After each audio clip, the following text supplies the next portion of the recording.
ஓம் சாந்தி 18/8/2025 காலை முரளி. ஓம் சாந்தி. பாப்தாதா மதுவன். பாபா சொல்றாங்க, இனிமையான குழந்தைகளே, தந்தை எவ்வாறு வழிகாட்டியாக இருக்கின்றாரோ அதே போன்று நீங்களும் வழிகாட்டியாக இருந்து அனைவருக்கும் பரந்தாமம் வீட்டிற்கு வழிகாட்ட வேண்டும். எல்லாருக்கும் பரந்தாமன்னா என்ன? அங்க நம்ம ஆத்மாக்கள்லாம் அங்கதான் வசிக்கிறோம். பாபா எப்படி நமக்கு எல்லாத்தையும் சொன்னாரோ அந்த மாதிரி மற்றவங்களுக்கும் நம்ம சொல்லி வழிகாட்டணுன்றாரு. கண்கள் இல்லாதவர்களுக்கு ஊன்றுகோலா இப்ப ஆகணும் அப்படின்ட்டு பாபா சொல்றாரு. 3வது கண்ணை எல்லாருக்கும் திறந்து வைக்கணும், அவங்களுக்கும் நம்ம ஊன்றுகோலா ஆகணும்னு சொல்றாரு. கேள்வி: இந்த உருவான நிச்சயிக்கப்பட்ட அனாதியான நாடகத்தின் ரகசியம் எப்படிப்பட்டது? அதனை குழந்தைகள் நீங்கள் மட்டுமே அறிந்துள்ளீர்கள்ட்டு பாபா கேட்கிறாரு. பதில்: இந்த நிச்சயிக்கப்பட்ட அனாதியான முதலும் முடிவும் இல்லாத இந்த டிராமா, இந்த நாடகத்துல எந்த ஒரு நடிகரையும் கூடுதலாக சேர்க்க முடியாது. இப்போ அந்த சினிமால பாத்தீங்கன்னா யாராவது இல்லைன்னா வேற ஒரு ஆளை போட்டுக்குவாங்க, இல்லை அடிஷ்னலா ஒரு ஆள் சேர்த்துக்குவாங்க அந்த சினிமால. ஆனா இங்க யாரையும் கூடுதலா சேர்க்கவும் முடியாது, குறைக்கவும் முடியாது, யாரையும் குறைக்கவும் முடியாது. யார் போன கல்பத்துல நடிச்சோமோ அவங்களே தான் நம்ம இங்க நடிக்கணும். புதுசா நமக்கு பதில் வேற யாரையும் மாற்றவும் முடியாது, யாரும் புதுசா சேர்க்கவும் முடியாது. அந்த மாதிரி இது ஒரு டிராமா உருவாக்கப்பட்டிருக்குன்றாரு. இதுல மோட்சம் யாருக்குமே கிடையாதுன்ட்டார் பாபா. மோட்சம் யாருக்கும் கிடைக்காது. அதாவது நான் பிறப்பிறப்பிலே வரக்கூடாது, நான் ஒரேடியா ஜோதியோட ஜோதி கலந்துட்டேன், நான் அப்படியே பரந்தாமத்திலே இருப்பேன், நான் கீழே வரமாட்டேன், நடிக்கவே மாட்டேன், அப்படிலாம் யாருக்குமே மோட்சம் கிடையாது. நடிப்பே இல்லைன்னு யாருமே கிடையாது. ஏன்னா பாபாவே சுயம் இறங்கி அவரும் டிராமால நடிக்கிறார், டைரக்டரா வர்றாரு. கடைசியா அவரே இறங்கி 3 ரோல் பிளே பண்றாரு. அப்பா, ஆசிரியர், சத்குருவா பிளே பண்றாரு. இப்போ அவரே ஒரு நாடகத்துல ஒரு பார்ட் பிளே பண்றாரு. அது மாதிரி நம்மளும் நடிக்க தான் வந்திருக்கோம், நடிச்சு முடிச்சு நம்ம கிளம்ப போறோம், அவ்வளவுதான். இது ஒரு டிராமா. இந்த வருவதும் போவதுமான காலச்சக்கரத்தில் நாங்கள் வரவே மாட்டோம், விரும்பவே இல்லை என சிலர் கூறினாலும், சிலர் அப்படித்தானே சொல்றாங்க, எங்களால முடியல, இது என்ன வாழ்க்கையா, அது சே வேதனையா இருக்கு, வாழவே பிடிக்கல, எதுக்கு நான் வாழணும், எனக்கு அடுத்த பிறவியே வேணாம், நான் இதோட எனக்கு பிறவியே வேணாம் அப்படிலாம் சொல்றவங்களும் இருக்காங்க இல்லையா. எனக்கு விரும்பவே இல்லை, எதுக்கு இதை படைக்கணும், எதுக்கு இந்த கடவுள் இதெல்லாம் பண்ணணும்ட்டு சிலர் கேட்பாங்க. அந்த மாதிரி கேட்கறவங்களுக்கு சொல்றாரு, நீங்க நீங்க வரவே வேணாம்னு நினைச்சீங்கன்னா வேணா சிறிது காலத்திற்கு அவ்வாறு இருந்துடலாம் என பாபா சொல்றாரு. சிறிது காலத்துக்குன்னா பரந்தாமத்திலே அப்படியே இருக்கலாம். பரந்தாமத்திலே நீங்க இப்ப சொர்க்கத்துக்கே நீங்க வர விரும்பல, அப்ப நீங்க துவாபரயுகத்துல தான் வரீங்க அப்படின்னா நீங்க அது வரைக்கும் 2500 வருஷம் நீங்க அங்கேயே இருப்பீங்க, அப்படி முக்தி நிலையில இருப்பீங்க, நடிக்க வர மாட்டீங்க. அந்த மாதிரி வேணா இருக்கலாம். சிலர் கடைசி ஒரு பிறவி 2 பிறவி நடிப்பாங்க பாருங்க, அவங்கலாம் முக்காவாசி பரந்தாமத்திலே இருப்பாங்க, சொர்க்கத்தையும் பார்க்க மாட்டாங்க. துவாபரயுகம் கலியுகம் கடைசியில தான் பிறப்பாங்களே. அதனால அவங்க முழு கல்பமும் முக்காவாசி கல்பம் மேலே இருப்பாங்க, கால்வாசி தான் கடைசியா ஒரே ஒரு பிறவி எடுத்துட்டு கடைசியா விநாசம் நடக்கும்போது எல்லா கூண்டோட கைலாசம் எல்லாரும் போகும்போது பாபா கூட எல்லாரும் ஒண்ணா சேர்ந்து போயிடுவாங்க. அந்த மாதிரி அவங்க மோட்சம்ன்றது கிடையாது, வந்துதான் ஆகணும், நடிக்க வந்துதான் ஆகணும். ஆனா ஒரு பிறவியோ 2 பிறவியோ நடிச்சுட்டு போவாங்க. ஆனால் நாடகத்தில் நடிக்காமல் முற்றிலும் வராமல் இருக்க முடியாதுன்ட்டு பாபா சொல்றாரு. அப்ப நான் டிராமாக்கு வரவே மாட்டேன், நான் பரந்தாமத்திலே இருப்பேன், நடிக்கவே வர மாட்டேன், எனக்கு இந்த பிறவியே வேணாம் அப்படிலாம் எதுவுமே நம்மளால சொல்ல முடியாது, தப்பிக்கவே முடியாது. கண்டிப்பா நம்ம நடிச்சுதான் ஆகணும். இந்த நாடகத்தின் ரகசியத்தை குழந்தைகள் நீங்கள் மட்டுமே அறிந்துள்ளீர்கள்ட்டு பாபா சொல்றாரு. இதுதான் டிராமாவுடைய ரகசியம். இப்ப அதை தெரிஞ்சுக்கிட்டுனா மனசு அமைதியாயிடும். நான் இந்த டிராமால ஒரு பாட்டு நடிக்கிறேன், நான் என்ன ஹீரோ பாட்டுன்னு வர பாபா சொல்லிட்டாரு. சத்தியுகத்துல இருந்து கலியுகம் வரைக்கும் நான் நடிக்கிறேன், அப்ப நடிச்சுதான் ஆகணும். எல்லாத்தையும் ஏற்றுக்கொள்ளும் சக்தி இருக்கு இல்லையா, அதை வச்சு ஏத்துக்கிட்டு போக வேண்டியதுதான். பாபாட்ட இருந்து ஏற்றுக்கொள்ளும் சக்தி வாங்கிட்டு நான் ஏத்துக்கிறேன் பாபா, நான் நடிக்கிறேன், என்னதான் இந்த டிராமால ட்விஸ்ட் வச்சாலும் சரி நான் கடைசி வரைக்கும் இருந்துட்டு போறேன்ட்டு நம்ம ஏத்துக்க வேண்டியதா எல்லாத்தையும். ஓம் சாந்தி. கள்ளம் கபடமற்றவர் என்று யாரை கூறுகின்றனர் என்பதை இனிமேல இனிமையான குழந்தைகள் அறிந்துள்ளீர்கள்ட்டு பாபா சொல்றாரு. கள்ளம் கபடம் போலநாத் தந்தை தான் சொல்றாரு. போலநாத்னாலே கள்ளம் கபடமற்ற சிவனை தான் அப்படி சொல்லுவாங்க. ஏன்னா நம்மகிட்ட இப்ப சோழி மாதிரி இருக்கிற இந்த சாதாரண இந்த நம்ம என்ன கொடுக்குறோம் பாபாவுக்கு, இந்த உடலும் இத்து போன உடல், மனசு இத்து போன மனசு, 1008 குப்பை தான் இருக்கு, குப்பை கூலம் தான் இருக்கு அந்த மனசுல. பொருளும் நம்ம கிட்ட ஒண்ணும் கிடையாது. அவர் தங்க மாளிகை கொடுத்தாரு, இப்ப என்ன வச்சிருக்கோம், இந்த வெள்ளை காகிதத்தால் தான் வச்சிருக்கிறோம். அதையும் கொண்டு போய் 1000 2000 நம்மளால முடிஞ்சதை கொடுக்குறோம், அவ்வளவுதான். இதை வாங்கிட்டு தங்க மாளிகையை கொடுக்குறாரு, 21 பிறவிக்கு ஆஸ்தி கொடுக்குறாருன்னா அவரு அவர் எப்பேற்பட்டவர், அவரை ஒண்ணுமே தெரியாதவர் தானே, கள்ளங்கபடமற்றவர், அவரை தான் நம்ம சொல்றோம். சங்கமயுகத்தை சேர்ந்த குழந்தைகள் மட்டுமே அறிந்துள்ளீர்கள். கலியுக மனிதர்கள் யாருக்கும் துளியளவும் இதெல்லாம் தெரியாது. ஒரு தந்தை மட்டுமே ஞான ஞான கடலாக இருக்கின்றார். அவரே படைப்பின் 3 கால ஞானத்தை புரிய வைக்கின்றார்ன்ட்டு பாபா சொல்றாரு. குழந்தைகள், நீங்கள் இப்போதுதான் புரிஞ்சுக்கிட்டீங்க. இதற்கு முன் உங்களுக்கு இதெல்லாம் தெரியாது. நான் வந்துதான் பாரதத்தை சொர்க்கமாக ஆக்குகிறேன்ட்டு பாபா சொல்றாரு. எல்லையற்ற ஆசையை தருகின்றேன்ட்டு பாபா சொல்றாரு. அதனை இப்போது நீங்கள் அடைகின்றீர்கள் என்ற பாபா தந்தை வந்து நமக்கு சொல்றாரு. நான் எல்லையற்ற தந்தையிடம் இருந்து எல்லையற்ற சுகத்தின் பொக்கிஷத்தை அடைகின்றோம். இது நிச்சயிக்கப்பட்ட நாடகமாக இருக்கின்றதுன்றாரு. இது ஒரு டிராமா, அந்த மாதிரி ஒரு நிச்சயிக்கப்பட்டிருக்கு. இதுல ஒரு நடிகரை கூட நம்ம அதிகமா சேர்க்கவோ குறைக்கவோ முடியாது. அதை எக்ஸ்ட்ரா ஒரு ஆள் ஆட் பண்ணிக்கலாம், இல்ல இருக்கிறவங்க போயிடலாம், அப்படிலாம் இருக்கவே முடியாது. அனைவருக்கும் தனிப்பட்ட நடிப்பு இங்க கிடைச்சிருக்கு. இப்ப நம்ம ரோல் நம்ம தான் ப்ளே பண்ணணும். நம்ம அடுத்த பிறவில அடுத்த கல்பத்துல வந்து நம்ம இதே இதே முகத்தோட இதே நடிப்பை தான் நம்ம நடிப்போம். நம்ம வந்து நம்மளோட குழந்தைக்கு நம்ம தான் அம்மாவா பிறக்கணும். வேற யாரை போய் தேடுவாரு? வேற யாரையும் அவர் தேட மாட்டார். நம்மளே தான் வந்து இந்த ரோலை நம்ம நடிக்கணும். இதே பெயர் இதே உருவத்தோட நம்ம இதே அடுத்த கல்பத்துல இதே மாதிரி நம்ம நடிப்போம். அதனால நமக்கு அந்த தனிப்பட்ட நடிப்பு கிடைச்சிருக்குன்றாரு. மோட்சம் யாருக்கும் கிடைக்க முடியாதுன்றாரு. யார் யார் எந்தெந்த தர்மத்தை சேர்ந்தவர்களோ அவர்கள் மீண்டும் அதே தர்மத்தில் செல்வார்கள்ட்டு பாபா சொல்றாரு. பாருங்க, அடுத்த கல்பத்துல துவாபர யுகத்துல இருந்து ஒவ்வொரு தர்மமா வரும். முஸ்லிம் தர்மம், கிறிஸ்துவ தர்மம், புத்த தர்மம், அவங்களாம் அவங்கவுங்க தர்மத்துலதான் வந்து பிறப்பாங்க. அந்த தர்மத்துலதான் அவங்க எப்படி அவங்க வாழ்ந்தாங்களோ அதே மாதிரிதான் வாழ்வாங்க. யாரையுமே எதுவுமே நம்ம மாத்த முடியாது. இது ஒரு டிராமான்னு சொல்லி பாபா சொல்றாரு. புத்த தர்மம், கிறிஸ்துவ தர்மத்தை சேர்ந்தவர்கள் நாங்கள் சொர்க்கத்திற்கு செல்வதற்கு விரும்புகிறோம் என்றாலும் கூட அவ்வாறு அவங்களால செல்ல முடியாதுன்றார். ஏன்னா அவங்க வர்றதே துவாபரகத்துல இருந்தா வராங்க. அப்ப அவங்க எப்படி சொர்க்கத்துல வர முடியும்? அதனால அவங்க விரும்பினா கூட அவங்களால வர முடியாதுன்றாரு. அவர்களுடைய தர்மத்தை படைத்தவர்கள் வந்த பிறகுதான் அவர்களுக்கு இந்த நாடகத்தில் நடிப்பு ஏற்படும்ன்றாரு. இப்ப புத்தர் வராருன்னா புத்தர் வந்து அந்த தர்மத்தை ஸ்தாபனை பண்ண பிறகுதான் புத்த தர்மமே உருவாகுது. அப்புறம் தான் அந்த தர்மத்துல நிறைய பேர் என்ட்ரி ஆகுறாங்க. கிறிஸ்து வராருன்னா அதுக்கப்புறம் தான் கிறிஸ்துவ தர்மமே உருவாகுது, ஸ்தாபனை ஆகுது. அப்புறம் தான் கிறிஸ்துவர்கள் மேல இருந்து கீழே இறங்கி வராங்க. அப்ப அதுக்கு முன்னாடியே அவங்க எப்படி வந்து பிறக்க முடியும் சொர்க்கத்துல? அதனால அவங்களுக்கு அந்த நடிப்பு இல்ல, சொர்க்கத்துல வர நடிப்பு இல்லைன்றாரு. இவை அனைத்தும் குழந்தைகள் உங்கள் புத்தியில் இருக்கிறது. ஆனா நமக்கு இந்த ரகசியம் எல்லாம் தெரியும். ஆனா இது வெளியில யார்கிட்டயும் சொல்ல முடியாது, நம்மளால ஏத்துக்க மாட்டாங்க. ஆனா கடைசியா எல்லாரும் ஏத்துக்குவாங்க. முழு உலகத்தை சேர்ந்த மனிதர்கள் அனைவரும் இந்த நேரம் நாஸ்திகர்களாக இருக்கிறாங்க. அதாவது எல்லையற்ற தந்தையை அறியாமல் இருக்கிறாங்க. அப்பாவை தெரிஞ்சுக்கலன்னா அவங்களாம் நாஸ்திகர்கள். கடவுளே தெரியல அப்படின்னா எல்லாருமே நாஸ்திகர்கள். ஏன்னா ஆஸ்தி அடைய முடியாது இல்லையா? அப்பாவை தெரிஞ்சுக்கிட்டாதான் ஆஸ்தியை அடைய முடியும். அப்பாவே யாருன்னு தெரியலன்னா எப்படி ஆஸ்தி கிடைக்கும்? இந்த நாடக சாலை மனிதர்களுக்கானது. ஆகவே மனிதர்கள் புரிந்து கொள்ள வேண்டும் தானேன்ட்டு பாபா சொல்றாரு. ஒவ்வொரு ஆத்மாவும் பரந்தாமத்துல இருந்து நடிப்பதற்காக தான் இங்க வராங்க. இப்போ ஒரு சினிமால நடிகரா இருந்துட்டு சினிமாவோட கதையே தெரியாம யாரா இருப்பாங்களா? ஆனா அந்த மாதிரி நம்ம இருந்தோம். இப்பதான் பாபா வந்து நமக்கு அந்த கதையை புரிய வைக்கிறாரு. நம்ம எல்லாருமே பரந்தாமத்துல இருந்து நடிக்கிறதுக்காக இங்க வந்தவங்க தான். பிறகு பரந்தாமத்துக்கு செல்வதற்கு முயற்சி செய்கின்றனர். நடிச்சு நடிச்சு போர் அடிச்சு ஒரு டைம்ல என்ன ஆயிடும், சே எதுக்கு இந்த வாழ்க்கை அப்படின்னு தோணுது இல்லையா? அப்ப எல்லாரும் நம்ம என்ன முயற்சி பண்றோம்னா, பரந்தாமத்துக்கு போகிறதுதான். முக்தி வேணும், எனக்கு பிறப்பிறப்பே வேணாம், திரும்ப ஒரு பிறப்பா அப்படின்னு பயப்படுவாங்க எல்லாரும். எனக்கு இறப்பே வேணான்னு சொல்லுவாங்க. நிறைய பேர் கேட்டிருப்போம் நம்ம. அவங்க எல்லாம் இப்ப வந்து பரந்தாமத்துக்கு போறதுக்கு முயற்சி செய்யறாங்கன்றாரு. புத்தர் நிர்வாண நிலை அடைந்தார் என சொல்றாங்க. ஆக புத்தருடைய சரீரம் போகல இல்லையா, ஆத்மா தான் சென்றது. அதாவது யார் இறந்தாலும் அவங்க உடம்பு கீழே போயிடுச்சு, ஆனா அந்த ஆத்மா தான் மேல போகுது. ஆனா அவங்க வந்து நிர்வாண நிலை அடைஞ்சாங்க, அதாவது முக்தி அடைஞ்சிட்டாங்க அப்படிலாம் சொல்றாங்க. ஆனா அவங்க உடம்பு போல, ஆத்மா தான் போயிருக்குன்ட்டு பாபா சொல்றாரு. ஆனாலும் யாரும் பரந்தாமத்திற்கு செல்லவில்லைன்ட்டு பாபா சொல்றாரு. பாபா நமக்கு சொல்லிட்டாரு. ஏன்னா மேல இருந்து ஆத்மாக்கள் தான் கீழே இறங்கி வந்து நடிக்க வராங்க. ஆனா ஒருத்தர் கூட கீழே வந்தவங்க மேல போல, ஏன்னா வழி தெரியாது. எங்க இருந்து வந்தா எங்க போறது? அதாவது நம்ம வீடு எது, ஒரு இளையராஜா கூட ஒரு பாட்டு பாடி இருக்கிறாரு, சொந்த வீடு தெரியாது இங்க வந்துட்டேன் அப்படின்னு ஏதோ ஒரு பாட்டு ஒண்ணு இருக்கும்.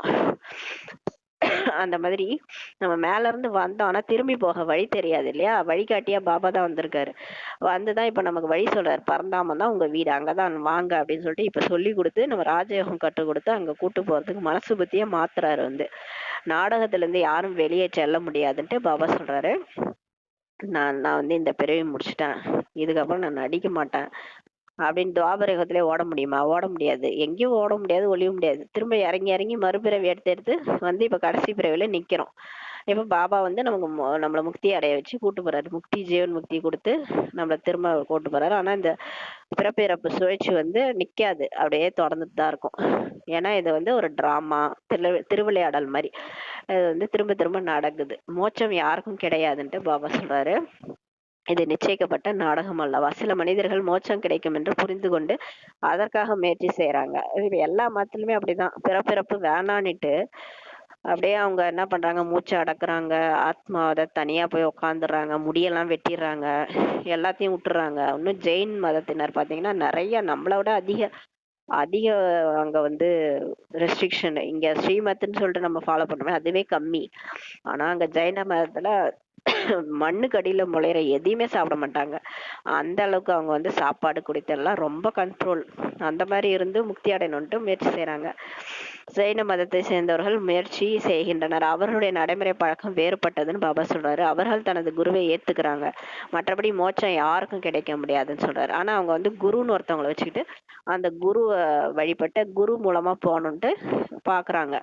அதாவது மோட்சம் கிடைக்கணும்னு பாக்குறாங்க. ஆனா குருவுக்கே மோட்சம் கிடையாது, அப்புறம் எப்படி அவங்களுக்கு எல்லாருக்கும் மோட்சம் கிடைக்கும்?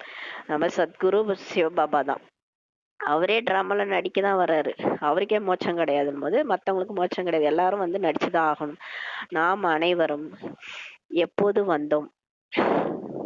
நாம் அனைவரும் இந்த நாடகத்தில் நடிகர்களாக இருக்கின்றோம் என்பதை நீங்க புரிஞ்சுக்கிட்டீங்க. நாம் அனைவரும் எப்போது வந்தோம், பிறகு எப்படி திரும்பி செல்லும் என்பது வேற யாருக்குமே இப்ப தெரியாது. இப்ப முழு உலகம் நடிச்சிட்டு இருக்காங்க இல்லையா. சிலர் வந்து அப்படியே ஒண்ணுமே தெரியாது. அந்த வாழ்க்கை இதுதான், என் குடும்பம், என் கணவன், என் குழந்தை அப்படின்னு நடிச்சிட்டு இருப்பாங்க. சாகும்போது தான், அந்த உடலை விட்டு போகும்போது தான் அவங்களுக்கு உண்மையே தெரியும். ஐயோ இவ்வளவு நாள் நம்ம இந்த உடல்ல நடிச்சிட்டு இருந்தோமா, நம்ம ஒரு ஆத்மாவா, ஒண்ணுமே தெரியாது. அந்த மாதிரி வாழ்ந்துட்டு இருக்கிறாங்க. அதாவது மூன்றாவது கண்ணே இல்லாம, ஞான கண்ணே இல்லாம வாழ்ந்துட்டு இருக்காங்க. ஆனா பாபா நமக்கு பிக்கி ஆக்கி நம்மளுக்கு எல்லாத்தையும் புரிய வச்சுட்டாரு. நமக்கு தெரியும் நம்ம வந்து நடிகர்களா இந்த நாடகத்துல நடிச்சிட்டு இருக்கிறோம். நம்ம எல்லாரும் எப்போ வந்தோம், ஆனா எப்படி போவோம்ட்டு உலகத்துல யாருக்குமே தெரியாது. ஆனா நமக்கு தெரியும். 5000 வருஷத்துக்கு முன்னாடி நடிக்க வந்தோம் நம்ம. இன்னும் இங்கே டேரா போட்டுட்டு இருக்கோம். மறுபிறவி எடுத்து எடுத்து 84 பிறவி எடுத்து நம்ம இங்க இருக்கிறோம். பிராணிகளுக்கு இந்த விஷயங்கள் எல்லாம் தெரியாது அல்லவா. சரி நம்மள விடுங்க. இந்த பிராணிகள் எல்லாம் இருக்கிறாங்க பாருங்க, இந்த காக்கா, குருவி, இதுங்களுக்கு எல்லாம் ஒண்ணுமே தெரியாது. அதுங்க டிராமால நடிக்குதுங்கன்னு அதுங்களுக்கே தெரியாது. ஏன்னா அதுங்களுக்குலாம் 5 அறிவு தானே. நமக்கு அது பாபா சொல்லி புரிய வைக்கிறார். மனிதர்கள் தான் நாங்கள் இந்த கர்ம சேத்திரத்தில் நடிகர்களாக இருக்கிறோம் என்று சொல்றாங்க. ஆத்மாக்கள் பரந்தாமத்தில் இருந்து தான் வந்தனன்ட்டு பாபா சொல்றாரு. அந்த இடத்தை கர்மசேத்திரம் என்று சொல்ல முடியாது. பரந்தாமத்துல அங்க ஒரு உலகம் எல்லாம் கிடையாது. அங்க என்ன சேரு, வீடு அதெல்லாமா இருக்கு? அங்க வெறும் புள்ளியா இருக்கு. புள்ளியா ஆத்மா மட்டும் தான் இருக்கு. உடம்பு கூட கிடையாது. அப்புறம் அதாவது கர்மக்ஷேத்திரமே கிடையாது. உடம்பு எங்க இருக்குதோ, எந்த இடத்துல எல்லா இடம்லாம் இருக்குதோ, வீடு வாசல் எல்லாம் இருக்குதோ, அதுதான் கர்மக்ஷேத்திரம். அப்ப பூமி தான் கர்மக்ஷேத்திரம். இங்க வந்துதான் நம்ம கர்மா செய்யறோம். கர்மா வந்து நல்லது செஞ்சோம்னா நல்ல பிறப்பு எடுக்கிறோம், கெட்டது செஞ்சோம்னா கெட்ட பிறவி நமக்கு கிடைக்குது. அதாவது அங்கஹீனமா பிறக்கிறது, உடல் ஊனமா பிறக்கிறது, அதாவது கஷ்டமான இடத்துல குடும்பத்துல போய் பிறக்கிறதுலாம் நம்ம என்ன கர்மா செய்யறோமோ அதன் பொறுத்து நமக்கு வந்து பிறப்பு அமையுது. நல்லது செஞ்சோம்னா நல்ல இடத்துல பிறப்பு அமையுது. அந்த இடம் நிராகாரமான அசரீரி உலகமாக இருக்குது. ஆனா மேல பரந்தாம வந்து நிராகார உலகம், அசரீரி உலகமா இருக்குது. அங்க எந்த விதமான விளையாட்டுகளோ காரியங்களோ இருக்காதுன்ட்டு பாபா சொல்றாரு. அங்க எதுவுமே அங்க நடக்காது. அங்க வந்து நான் வந்து ராஜாவா இருக்கிறேன், ராணியா இருக்கிறேன்னா அங்க பரந்தாமத்துல எதுவுமே கிடையாது. நிறைய பேர் என்ன நினைச்சுக்கிறாங்க, வானத்துல சொர்க்கம் இருக்குன்னு நினைச்சுக்கிறாங்க. வானத்துல ஏதோ ஒரு உலகம் இருக்குது, அது மாதிரி இந்த உலகம் மாதிரி இன்னொரு ஒரு உலகம் இருக்குதுன்னு நினைச்சுக்கிறாங்க. என்னென்னமோ கற்பனை பண்ணிட்டு மனிதர்கள் ஏதோ நினைச்சிட்டு இருக்கிறாங்க. ஒண்ணுமே கிடையாது. இதே ஒரு உலகம் தான். இந்த உலகத்துலதான் நம்ம நடிக்கிறோம். இங்கதான் நம்ம கர்மக்ஷேத்திரம். ஒரே உலகம் தான். இந்த உலகம் தான் சொர்க்கமா மாறுது, இதே உலகம் தான் நரகமாவும் மாறுது. நிராகாரமான உலகத்தில் இருந்து இந்த சாக்கார மனித உலகத்தில் ஆத்மா நடிப்பதற்காக வருது. இந்த நடிப்பு மீண்டும் தொடருது. பிரளயம் என்பது ஏற்படாது. இந்த பூமி அழியாது. இங்கேதான் திரும்ப திரும்ப சொர்க்கம் நரகம் உருவாகுது. மகாபாரத யுத்தத்துல யாதவர்கள் மற்றும் கௌரவர்கள் இறந்துட்டாங்க. 5 பாண்டவர்கள் மட்டுமே மீதி இருந்தாங்க. அவங்களும் மலை மேல ஏறி போய் மறைஞ்சிட்டாங்கன்ட்டு சாஸ்திரத்துல காட்டப்பட்டிருக்குதுன்றார் பாபா. மற்றபடி அதெல்லாம் நடக்கல. அது எதுவும் நடக்கலன்றார். மற்றபடி வேறு எதுவும் கூறவில்லை. எனவே பிரளயம் ஏற்பட்டதாக புரிஞ்சுக்கிட்டாங்க. பிறகு கடலின் மத்தியில் ஆளிலையில் ஒரு குழந்தை வந்ததாக விஷயங்களை உருவாக்கிட்டாங்க. இப்ப பாகவதம்னு ஒரு மகாபாரதத்தோட தொடர்ச்சி ஒரு புக் இருக்கும். அங்க வந்து அந்த புக்ல என்ன எழுதியிருக்கும்னா, பஞ்ச பாண்டவர்கள் மலை மேல ஏறி போய் மறைஞ்சிட்டாங்க.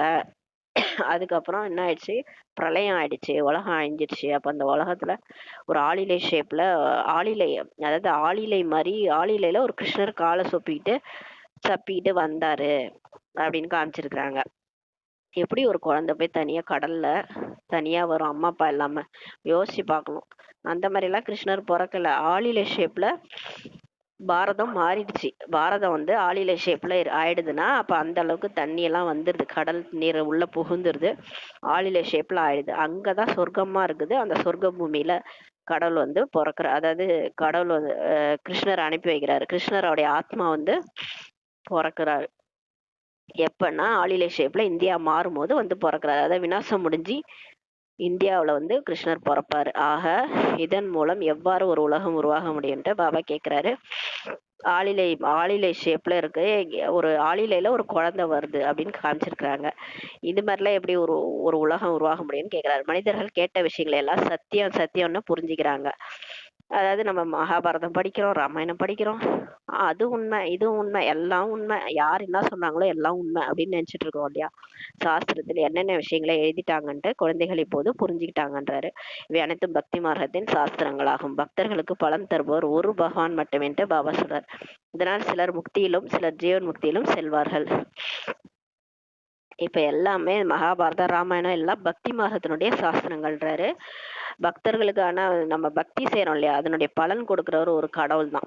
அந்த அந்த பக்தியோடைய பலன் தான் முக்தியாவும் கிடைக்குது, ஜீவன் முக்தியாவும் கிடைக்குது. அதாவது எனக்கு பரந்தாமத்துக்கு போகணும்னு யார் விரும்புறீங்களோ அவங்களுக்கு பரந்தாமம், யார் சொர்க்கத்துக்கு போறோம்னு நினைக்கிறீங்களோ அவங்க இந்த ஞானத்தை கேட்டு இங்கேயே மாறி இங்கே தேவதை மாதிரி ஆகுறாங்க, உடல்ல இருந்தே முக்தி அடைறாங்க.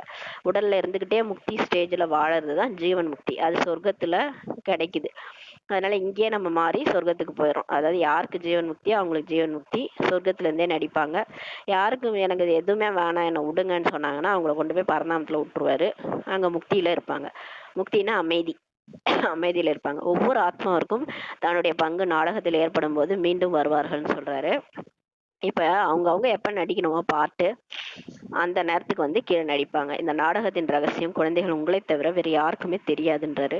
பிகேஸுக்கு தான் இந்த ரகசியம் எல்லாம் தெரியும். பிகேஸ்லயே கூட வரிசை கிரமம் தான், எல்லாருக்கும் எல்லாமே தெரியாது. தெரியாதவங்களும் இன்னமும் இருக்கிறாங்க. எங்களுக்கு படைப்பவர் மற்றும் படைப்பு இதனை பற்றி தெரியாது என்று சொல்றாங்க எல்லாருமே. நாடகத்தில் நடிகராக நடிச்சுக்கிட்டு நாடகத்தின் 3 காலம் பற்றி தெரிஞ்சுக்கலன்னா அவங்கள என்னன்னு சொல்றது அப்படின்றாரு பாபா. நாடகத்தின் 3 காலத்தையும் தெரிஞ்சுக்கல மற்றும் அவற்றின் கால அளவை பற்றியும் தெரியல. அதாவது முதல் இடை கடை ரகசியம் மற்றும் சத்தியஹோமையுடைய எவ்வளோ அளவு, திரேதாயுகம் எவ்வளோ அளவு, துவாபரயுகம் எத்தனை அளவு, கலியுகம் எவ்வளோ அளவு, எதை பத்தியும் தெரிஞ்சுக்கல. லட்சக்கணக்கான வருஷம்னு சொல்லிட்டு இருக்கிறாங்க. இந்த மாதிரி இருந்தா புத்தி இல்லை என்று தானே அர்த்தமாகும்ட்டு பாபா சொல்றாரு. புரிய வைத்தாலும் புரிஞ்சுக்கிறது இல்லை. ஆனா நம்ம கூட்டு வச்சு புரிய வைக்கிறோம். இத பாருங்க, ஸ்வஸ்திக் சிம்பல் போடுறோம்ல, 4 பாகமா பிரியுது இல்லையா? ஜெகநாத்புரின்னு ஒரு கோயில்ல கூட சாதம் வடிச்சா 4 பாகமா பிரியும், அதுவும் சம பங்கா பிரியும். அப்ப இந்த ஸ்வஸ்திக்ல இந்த 4 யுகங்களும் சம பங்கா தான் இருக்கு.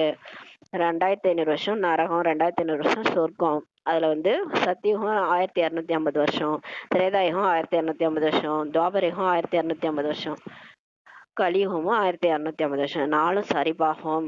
இதெல்லாம் நம்ம நடிச்சிட்டு இருக்கோம். மொத்தமா 5000 வருஷம்னு சொல்லி புரிய வச்சா கூட புரிஞ்சுக்க மாட்டாங்க. போயா வேலையை பார்த்துன்னு நம்மள சொல்லுவாங்க. 84 லட்சம் பிறவிகள் என்று புரிஞ்சு கொண்டதால் நாடகத்தின் காலத்தை லட்சக்கணக்கான ஆண்டுகளாக சொல்லிட்டாங்க. 84 பிறவிதான் எடுத்தோன்றத தப்பா புரிஞ்சுக்கிட்டு 84 லட்சம் பிறவிகள்ன்ட்டு நினைச்சுக்கிட்டாங்க. அது மாதிரி 84 லட்சம் ஜீவராசிகள் தான் உலகத்துல இருக்கு. 84 லட்சம் பிறவிலாம் நம்ம எடுக்கல. அதாவது கல்லாகி புல்லாகி பூண்டாகின்ட்டு பாட்டாங்க இல்லையா, அதாவது நம்ம தான் புல்லா இருந்தோம், பூண்டா இருந்தோமா, அப்புறம் மனுஷன் ஆயிட்டோமா, இப்படி சாஸ்திரத்துல எழுதி வச்சுட்டாங்க.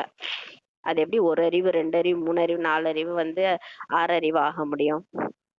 அந்த மாதிரி எல்லாம் நம்ம வரல. நம்ம எடுத்த பர்த்தே ஹையஸ்ட் பர்த், தேவதையா நம்ம இருந்தோம். தேவதையா இருந்த கழுத தேஞ்சு கட்டெருமான கதையாதான் தேவதையா இருந்த நம்ம தான் மனுஷன் ஆயிட்டோம்.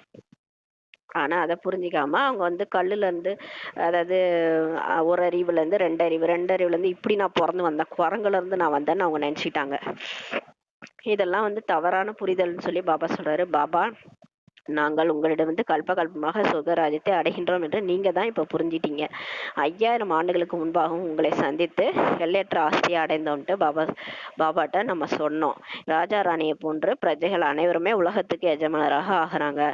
இப்ப போறோம்ல சொர்க்கத்துல, நம்ம அடுத்த பிறவி சொர்க்கத்துல போய் பிறக்க போறோம். ராஜா ராணி இப்ப பிரம்ம பாபா மம்மா ராஜா ராணி ஆகுறாங்கன்னா அவங்க கூடவே பிரஜைகளா நம்ம போறோம்னு வச்சுக்கோங்களேன். நம்ம பிரஜைகள்னா நம்மளும் என்ன தெரியுமா சொல்லுவோம்? அவங்க என்ன சொல்லுவாங்கன்னா நான் உலகத்துக்கே எஜமானன்னு சொல்லுவாங்க. நம்மளும் என்ன தெரியுமா சொல்லுவோம்? நான் உலகத்துக்கே எஜமானன்னு சொல்லுவோம். பிரஜையா இருந்தாலும் சரி, வேலைக்காரனா இருந்தாலும் சரி, உலகத்துக்கே எஜமானர் தான் சொல்றாரு பாபா. அப்ப பாருங்க எவ்வளவு ஒரு நஷா இருக்கணும் நமக்கு. நாங்கள் உலகத்தின் எஜமானர் என்று பிரஜைகளும் கூட அங்க சொல்லுவாங்கன்றாரு. ஏன்னா நம்ம உலகமே நம்மளுது. பாருங்க 9,00,000 பேர் தான் இருப்போம், யாருமே இருக்க மாட்டாங்க. அந்த உலகமே நமக்கு, வானமும் பூமியும் நமக்குன்ட்டு ஜாலியா இருப்போம். எல்லாமே அங்க கிடைக்கும். அதுதான் சொர்க்கம்.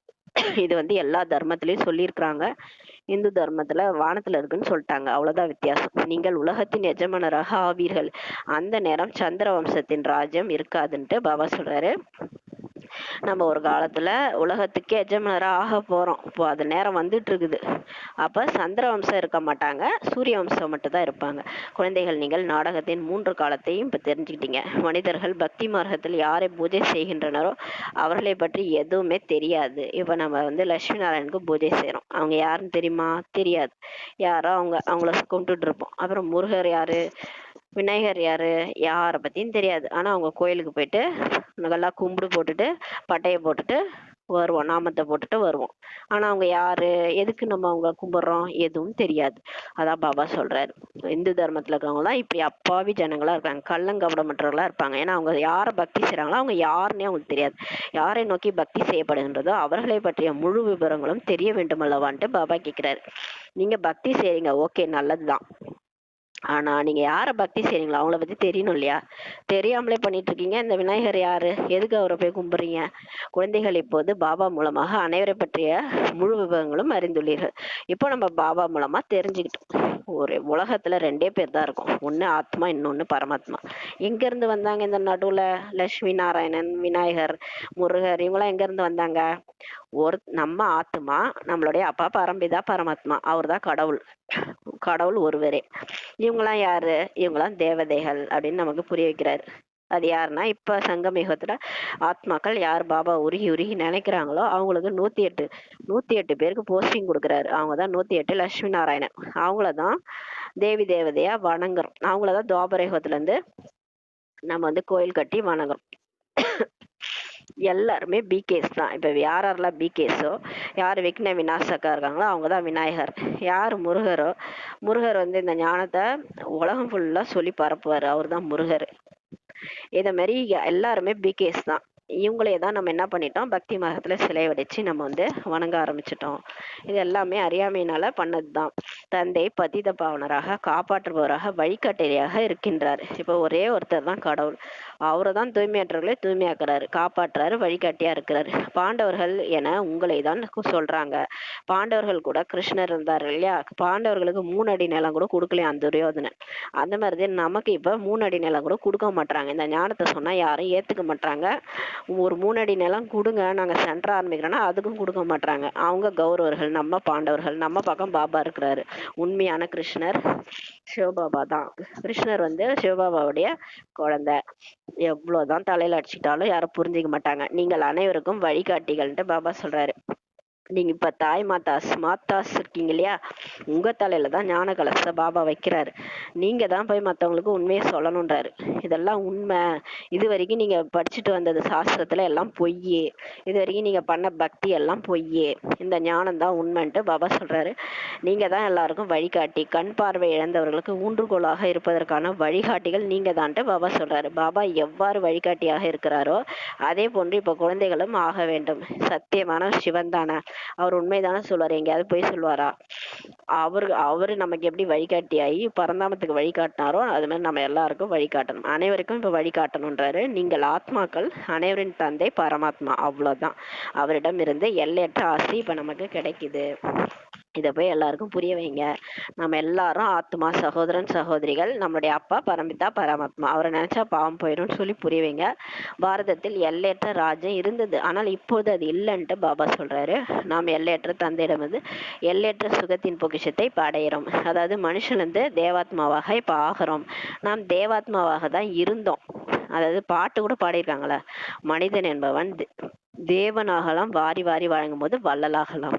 அப்போ ஒரு தேவதைன்றவங்க கொடுக்கக்கூடியவங்க. நீங்க சாமி சிலையெல்லாம் பாத்தீங்கன்னா கை எப்படி வரும்னா கொடுக்குற மாதிரி தான் இருக்கும், வாங்க மாட்டாங்க. எப்பயுமே தேவதைகள் வாங்க மாட்டாங்க, கொடுப்பாங்க. அதாவது நான் அன்பு மத்தவங்க கொடுக்குறேன், நான் அமைதி மத்தவங்க கொடுக்குறேன் அப்படின்னு எல்லாமே அவங்க கொடுப்பாங்க. செல்வம் கூட லட்சுமி வந்து மற்றவங்க கொடுப்பாங்க, வாங்க மாட்டாங்க.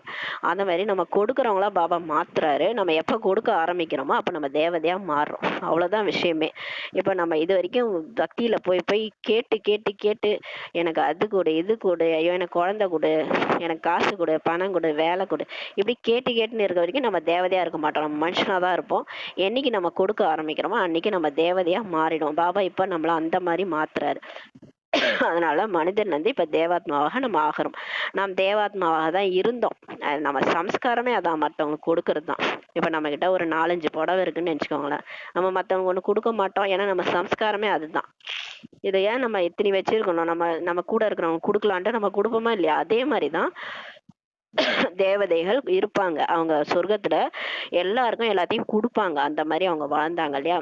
அதே சம்ஸ்காரம் இப்ப நமக்கு இருக்கு. நீங்க தான் தேவதையா இருந்தீங்க, பிறகு 84 பிறகுகள் எடுத்து நீங்க இப்ப சூத்திரரா ஆயிட்டீங்க என்பதை குழந்தைகள் தெரிஞ்சிட்டீங்க என்றார். பாபா வந்து சூத்திரர்களை பிராமணர்களாக இப்ப ஆக்குகின்றார். இதுதான் ஞான எக்ஸாம் ஆகுன்ட்டு பாபா சொல்றாரு. இதற்கு பிராமணர்கள் அவசியம் வேணும் இல்லையா? இப்ப பாபா வந்து ருத்ர யஜ்யம் படைக்கிறாருன்னா அவருக்கு ஹெல்ப் பண்றதுக்கு ஆள் வேணும் இல்லையா? அதுதான் நம்மள செலக்ட் பண்ணியிருக்காரு. நம்மளா பிராமணர்கள் சொல்றாரு. பாரதத்தில் நிறைய யாகங்கள் நடத்துறாங்க. குறிப்பாக ஆரிய சமாஜத்தை சேர்ந்தவர்கள் அதிகமாக யாகங்கள் செய்யறாங்க. இது ருத்ர ஞான யாகமாகும். இதன் மூலம் முழு பழைய உலகமும் இப்ப சுவாகா ஆகிரும்ட்டு பாபா சொல்றாரு. அதாவது அவங்க யாகம் வளர்த்துறாங்க எதுக்குன்னா மழை வரணும், அமைதி நிலவணும், இப்படி எல்லாம் யாகம் வளர்த்துறாங்க. ஆனா சிவன் வந்து யாகம் வளர்த்துறாரு பாருங்க. அவர் ஒரு ருத்ர ஞான யக்ய வேள்விய வளர்த்துறாரு. அதுல எல்லா ஆத்மாக்களும் தூய்மை ஆகிறாங்க. தூய்மையாகி அதுல முழு பழைய உலகமும் சுவாகா ஆயிடும். இதனை புத்தி மூலம் நீங்க புரிஞ்சுக்கிட்டு காரியம் செய்யணும்ட்டு பாபா சொல்றார். கலியுகத்தில் நிறைய மனுஷங்க இருக்கிறாங்க. ஆக இவ்வளவு பெரிய முழு உலகமும் முடியத்தான் வேண்டும்ன்றார். ஏன்னா சொர்க்கத்துல மொத்தமே 9 லட்சம் பேர் தான் இருப்பாங்க. அப்ப மத்தவங்களும் எங்க போவாங்கன்னா பரந்தாமத்துக்கு போயிடுவாங்க. எல்லாம் உலகம் முடிஞ்சிரும். இந்த உலகம் வந்து எல்லாருக்குமே பிடிக்காது. எல்லையற்ற வைராக்கியம் எல்லாருக்கும் வந்துடும் ஒரு காலத்துல. அப்ப எல்லாருமே உடலை விட்டுட்டு போயிடுவாங்க, பாபா கூட போயிடுவாங்க. இந்த உலகத்தின் எந்த பொருளும் காரியத்திற்கு பயன்படாதுன்றாரு. இப்ப ஒண்ணும் இல்ல, ஒரு நிலநடுக்கம் வந்தாலே அந்த இடம் எப்படி இருக்கு, ஒரு சாம்பல் மேடு மாதிரி இருக்கும். நீங்க பாத்தீங்கன்னா டிவில எல்லாம் பார்த்திருப்பீங்க. என்னன்னா அவ்வளோ கட்டணம், அவ்வளோ டிவி ஃப்ரிட்ஜ் எல்லாம் வாங்கி வச்சிருப்பாங்க. ஆனா ஒரு ஆட்டு ஆட்டுச்சுன்னா பூமி அந்த இடமே கறிக்கட்டையாயிடும், சாம்பல் மேடு மாதிரி ஆயிடும். அப்ப இந்த உலகம் எதுக்கு உதவும் சொல்லுங்க? பாபா தான் சொல்றாரு. அவர் மகா காளேஸ்வர் இல்லையா? அப்ப நீங்க எதுவுமே உங்களுக்கு கூட வராது, இதெல்லாம் நினைச்சிட்டு இருக்காதீங்கன்றாரு. சத்தியுகத்தில் அனைத்தும் புதியதாக இருக்கும்.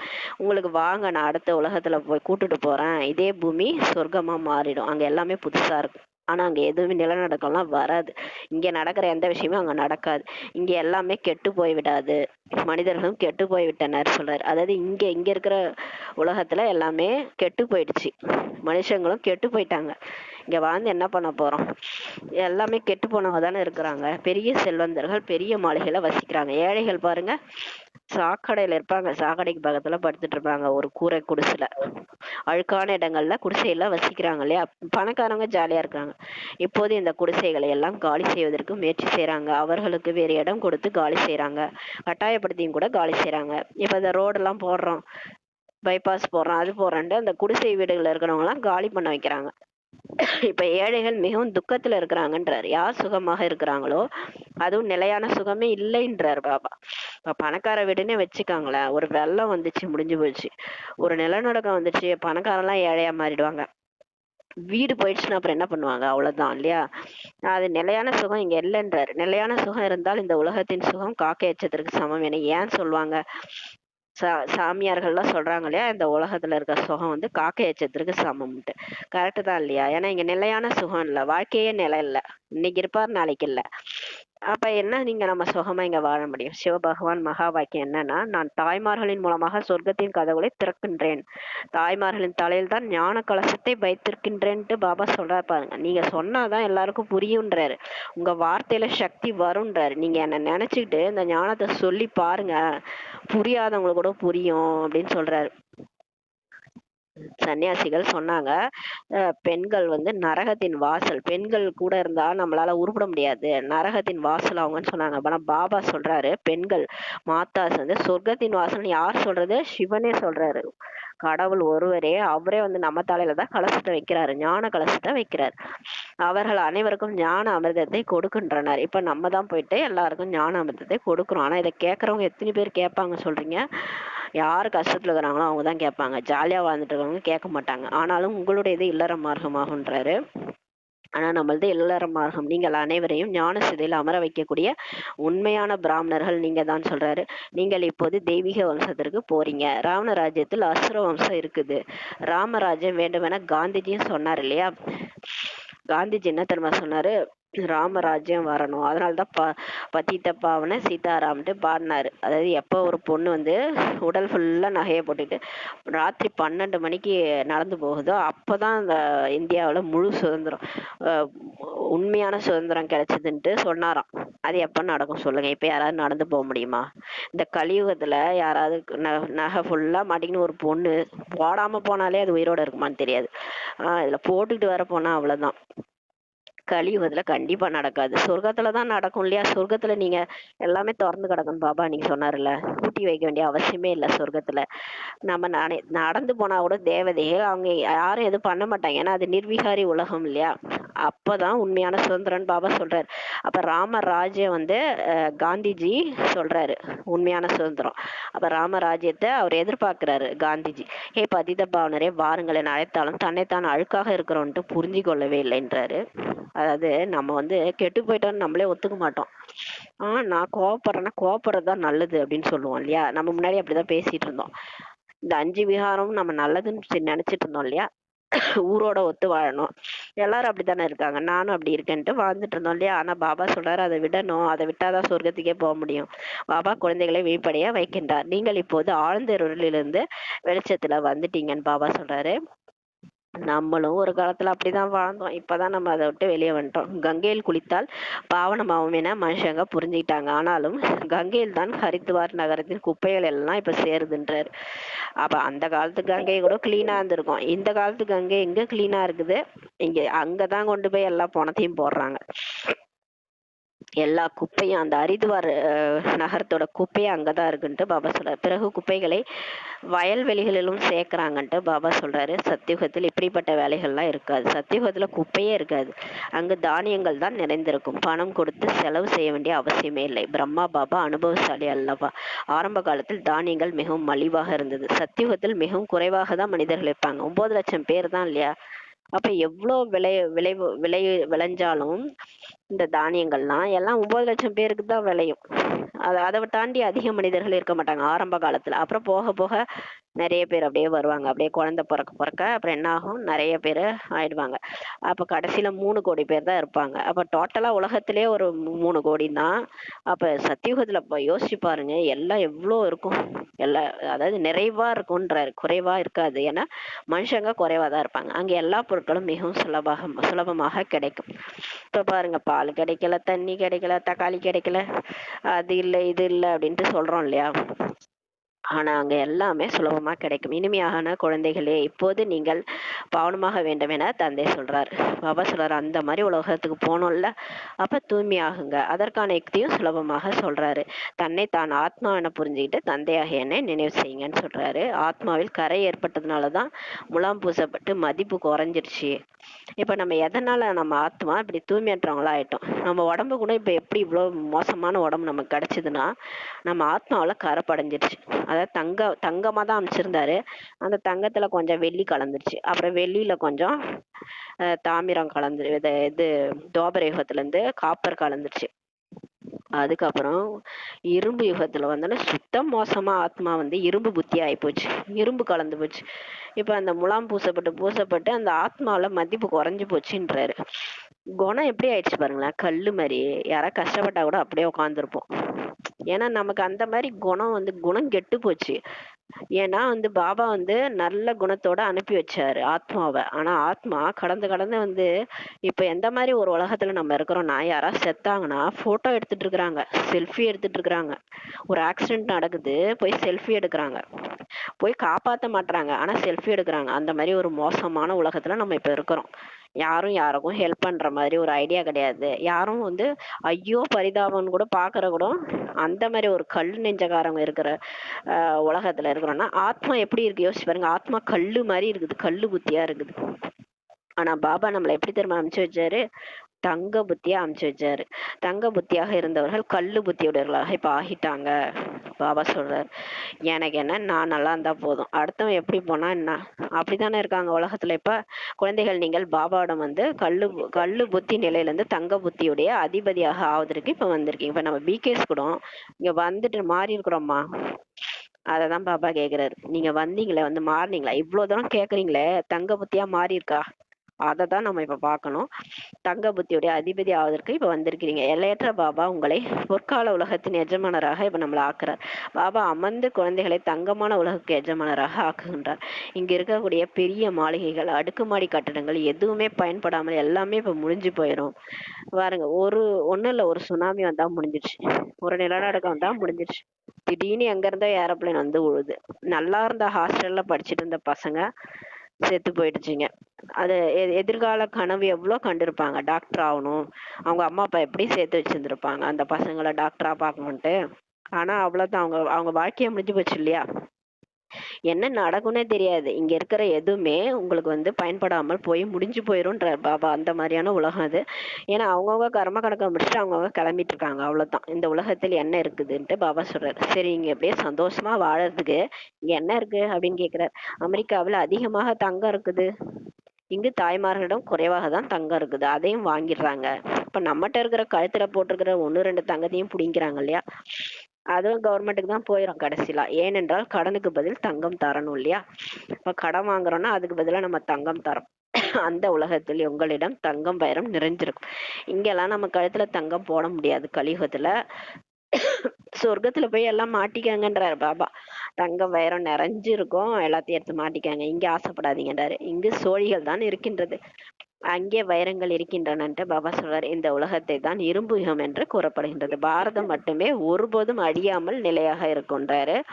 இந்த உலகம் 5000 வருஷத்துக்கு ஒரு தடவை மாறிக்கிட்டே இருக்குது. மாறும்போது எல்லா கண்டங்களும் தண்ணிக்குள்ள போகுது, ஆனா பாரதம் மட்டும் தண்ணிக்குள்ள போகாது. பாரதம் அழியாம நிலையாக இருக்கும். ஏன்னா பாரத பூமியில சிவபகவானே வந்து அவதரிக்கிறார் இல்லையா. அதனால பாரதம் என்னைக்குமே அழியாதுன்றாரு. பாரதம் மட்டுமே அனைத்தையும் விட உயர்ந்ததாகன்ட்டு பாபா சொல்றாரு. எல்லா கண்டங்களையும் விட உயர்ந்த கண்டம் எது தெரியுமா? பாரதம் தான் அப்படின்னு யார் சொல்றது? சிவனே சொல்றாரு, கடவுளே சொல்றாரு. நீங்கள் தாய்மார்கள் முழு உலகத்தையும் இப்ப காப்பாத்தணும். பாருங்க, நம்ம கையில எவ்வளவு பொறுப்பு கொடுத்திருக்கிறாரு. கடைசியா கேள்வி கேட்பாரு நிக்க வச்சு தர்மராஜபுரியில. உனக்கு நான் இதெல்லாம் சொன்னேனே, நீ போய் சொன்னியா? நீ சும்மா உட்காந்துட்டு இந்த காதுல வாங்கி அந்த காதுல விட்டுட்டியே அப்படின்னு கேட்பாரு தர்மராஜபுரியில. நீ ஞானத்தை கேட்டு கேட்டு இந்த காதுல வாங்கி அந்த காதுல விட்டு உட்காந்து உன் பக்கத்து வீட்டுல இருக்கவங்க சொன்னியா அப்படின்னு கேட்பாரு. பக்கத்து வீட்டு அக்கத்து வீட்டுல போய் சொல்லுங்க, சும்மா சொல்லுங்க, ஆனா அவங்க கேட்கலன்னா கூட பரவாயில்ல, அவங்க ஏதாவது உங்களை கேவலமா பேசினாலும் பரவாயில்ல, கவலை இல்லை, சொல்ல வேண்டிய கடமை சொல்லிடுங்கன்றார். எனவே உங்களுக்காக புதிய உலகம் அவசியம் வேண்டும். இப்ப நம்ம தலையில தான் கலசத்தை வைக்கிறாரு. நாம தான் முழு உலகத்தையும் காப்பாத்தணும். அதுக்காக நமக்காக தான் பாபா சொர்க்கத்தை படைக்கிறாரு இல்லையா. நம்ம தானே அவருக்கு ஹெல்ப் பண்றோம். அணில் வந்து ராமருக்கு ஹெல்ப் பண்ணிச்சான். அது மாதிரி இந்த குரங்குகள் எல்லாம் ராமருக்கு ஹெல்ப் பண்ணிச்சான் பாலம் கட்டுறதுக்கு. அது மாதிரி நம்ம தான் ராமர் வந்து சிவபாபாக்கு நம்ம தான் அணில் மாதிரி ஒரு சேவை செய்யணும், சின்ன சேவை செய்யணும். அந்த சேவை செஞ்சாலே பாபா சொர்க்கத்துல ஒரு மாளிகை கொடுக்குறேன்றாரு. அது மாதிரி சின்னதா ஒரு சேவை பண்ணுங்க, உங்களால் முடிஞ்சதை செய்யுங்கன்றாரு. பழைய உலகம் இப்போது முடிந்தாக வேண்டும். எவ்வளவு புரிந்து கொள்ள வேண்டிய விஷயங்கள் இருக்குதுன்றாரு பாபா. மற்றபடி சரீர நிர்வாகத்திற்காக தொழில் காரியங்களும் செய்யணும் தான். நீங்க உடனே நான் வீக் ஆயிட்டேன், நான் எதுவுமே செய்ய மாட்டேன், நான் மதுபனோட போயிடுறேன் அப்படிலாம் இருக்க முடியாது இல்லையா. நமக்கு பந்தனம் இருக்கு, குழந்தை குட்டிகள் இருக்கு, நம்ம தான் படைச்சோம், எல்லாரையும் பார்த்து தான் ஆகணும். அதுக்காக வேலைக்கு போனா போய் தான் ஆகணும். சமைச்சு சாப்பாடு கையால் செஞ்சு சாப்பிடணும். நம்ம தான் செஞ்சு சாப்பிடணும் இல்லையா? நமக்காக யாரும் செஞ்சு கொடுக்க மாட்டாங்க இல்லையா? அதனால தொழில் காரியங்கள் செஞ்சு தான் ஆகணும். பாபா நினைவில் செய்யுங்க. எதையும் விடுவதற்கு அவசியம் இல்லை. நீங்கள் போய் எதையும் வீடு வாசலை விட்டுட்டு நான் மதுபனோட போயிடுறேன், சென்டரோட போயிடுறேன், அதெல்லாம் தேவையில்லை. அனைத்தையும் செய்து கொண்டே என்னை நினைவு செய்யுங்கள் என்று தான் பாபா சொல்றாரு. வீட்டிலேயே இருங்க, எல்லா காரியங்களையும் பாபா நினைவுல செய்யுங்க, அழகா இருங்க, சுத்தமா இருங்கன்றாரு. நீங்க அப்படியே நல்லா எல்லாத்தையும் செஞ்சுக்கிட்டு நீங்க பாபா நினைச்சிட்டே இருந்தாலே இருக்கிற இடத்துல இருந்தே மாறுங்கன்றாரு. தேவதையா மாறுங்க, உங்களை பார்த்தா தேவதை மாதிரி தெரியணும், நீங்க எங்க இருந்தாலும் சரி அந்த இடத்த மாத்துங்கன்றாரு. எங்களை சுத்தமாக அழகாக மாத்துவதுக்கு வாருங்கள் என பக்தி மார்க்கத்தில் அன்பானவராகிய என்னை நினைவு செய்து வந்தீங்க. நம்ம தான் பக்தியில பாபாவை நினைச்சிட்டு வந்தோம். கடவுளே என்னை சுத்தமா அழகா மாத்து அப்படின்ட்டு நம்ம தான் சொன்னோமா. நம்ம சொன்னோமா என்னன்னு கூட நமக்கு ஞாபகம் இல்லை, போன ஜென்மத்துல கூட சொல்லியிருப்போம். அத பாபா சொல்றாரு, அவர் என்னை நினைச்சிட்டு வந்தீங்க, ஆகவே பாபாவை வழிபோக்கர் என்று கூறப்படுகிறது. பாபாவே வழிபோக்கரதான் வந்திருக்கிறார். நீங்கள் அனைவரும் வழிபோக்கர்கள் தானே. நம்ம கூட பரந்தாமத்துல இருந்து தற்காலிகமா தான் நடிக்க வந்திருக்கிறோம். இந்த உடல் போயிடுச்சுன்னா அவள்தான், நம்ம பரந்தாமத்துக்கு போய் தான் ஆகணும். ஏதோ ஒரு தகர டப்பா மாதிரி ஒரு உடம்பு வச்சுக்கிட்டு இதுல வேற நமக்கு பர்மனண்டா இங்கதான் இருக்க போறோம்னு நினைச்சிட்டு இருக்கிறோம். பாருங்களேன், எவ்வளவு ஒரு மடத்தனம். எல்லாரும் வந்தவரெல்லாம் தங்கி விட்டாள்ன்ற மாதிரி யாரும் இங்க இருக்க முடியாது, எல்லாம் போய் தான் ஆகணும் இல்லையா? ஒரு காலத்துல இந்த உடலை விட்டு நம்ம எல்லாம் பறந்து போய் தான் ஆக போறோம். நம்ம போக போறது பறந்தாம, உங்களுடைய வீடு பறந்தாம, அங்குதான் எல்லா ஆத்மாக்களும் வசிக்கிறாங்கன்ட்டு பாபா சொல்றாரு. நீங்கள் அனைவரையும் ஞான சிதையில அமர வைக்கிறீங்க. இப்ப நம்ம எல்லாருக்கும் ஞானம் கொடுத்து எல்லாரையும் மாத்துறோம். அனைவரும் கணக்கு வழக்குகளை முடிச்சு விட்டு இப்ப செல்லணும்ட்டு பாபா சொல்றாரு. இப்ப நம்ம எல்லாருமே நம்ம கணக்கு வழக்கு இருக்கு இல்லையா, 63 ஜென்மம் நம்ம என்ன பண்ணோமோ அதெல்லாம் ஊழ்வினை உடுத்து ஊட்டுன்ற மாதிரி நமக்கு முன்னாடி நிக்கிது. இப்போ வாசப்படியில எல்லாத்தையும் நம்ம முடிச்சுட்டு தான் போனோம். இவங்களுக்கு 1000, இவங்களுக்கு 2000, இவங்களுக்கு 3000ன்ட்டு யாராருக்கு என்னென்ன செட்டில்மெண்ட்டோ நீங்க எல்லாத்தையும் கொடுத்துதான் ஆகணும். அதே மாதிரி நீங்க போன ஜென்மத்துல யாரையாவது திட்டிருப்பீங்க, அவங்க திரும்ப நம்மளை திட்டுவாங்க, அதையும் நம்ம வாங்கிதான் ஆகணும். என்னென்ன நம்ம பண்ணமோ அதெல்லாம் அனுபவிச்சுதான் நம்ம போய் ஆகணும். பிறகு புதிய உலகத்தில் நீங்க வருவீங்க. எல்லாத்தையும் முடிச்சுட்டு கர்மாதித்துல அடைஞ்சிட்டு நம்ம பரந்தாமத்துக்கு போயிடுவோம். அப்புறம் பரந்தாமத்துல இருந்து சொர்க்கத்துல நம்ம பிறப்போம். எந்த அளவு அதிகமாக நினைவு செய்றீங்களோ அந்த அளவு தூய்மையாக ஆவீங்க. ஆனா பாபாவை நினைச்சீங்கன்னா எதையும் கஷ்டப்பட வேண்டிய அவசியம் இல்லை, நீங்க ஈஸியா தூய்மை அடைவீங்கன்றாரு.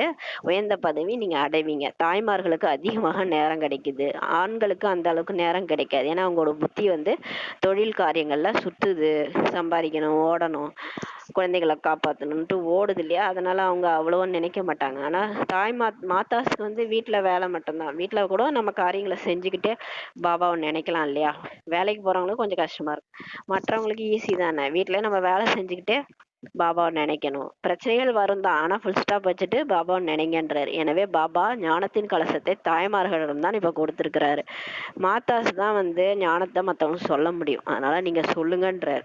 பிரதர்ஸ் எல்லாம் வெளியில ஓடிட்டு புத்தி அலப்பாயும், அவங்க ஞானமே ஞாபகம் இருக்காது. நீங்க மாதாஸ் அழகா ஞானம் சொல்லி புரிய வைக்கலாம், சொன்னீங்கன்னா எல்லாரும் கேட்பாங்கன்றார். இந்த உலகத்தில் கணவர் தான் மனைவிக்கு குரு என்று சொல்லி மனைவி அடிமையாக கருதுறாங்க.